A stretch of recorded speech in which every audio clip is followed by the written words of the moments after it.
Et ultérieurement, j'ai rencontré Jacques Seigne, qui était l'autre archéologue qui avait travaillé sur le site de Jerash en Jordanie.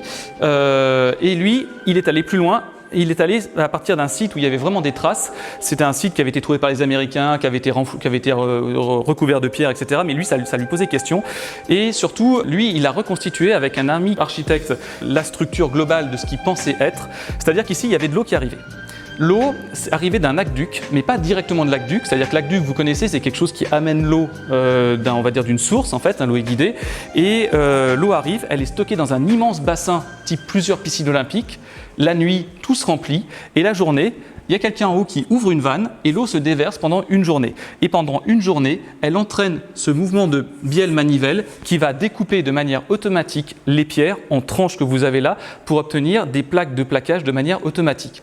Immensément intelligent. Franchement, pour y penser, pour avoir l'idée de changer du cadre, du cadre monolame. Alors, je vais te faire intervenir 2 secondes, s'il te plaît, pour le cadre monolame, si tu veux bien venir. C'est le moment du cadre monolame.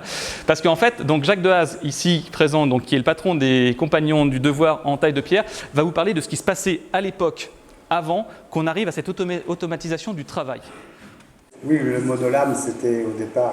Parce que tu as pu parler tout à l'heure du 5e jusqu'au 8e siècle. Il faut savoir que par exemple sur le site de Chemtou, qui est plus ancien, il y avait des châssis multilames, avec un système différent encore d'arrivée d'eau. Donc le monolame, quand tu utilises le monolame, il faut savoir qu'on s'est servi jusqu'à la construction de Versailles, on sciait les blocs avec une scie. Comme ça. Et ça a perduré. On a retrouvé le châssis, on appelle ça un châssis pendulaire, ce que vous expliquez, Olivier.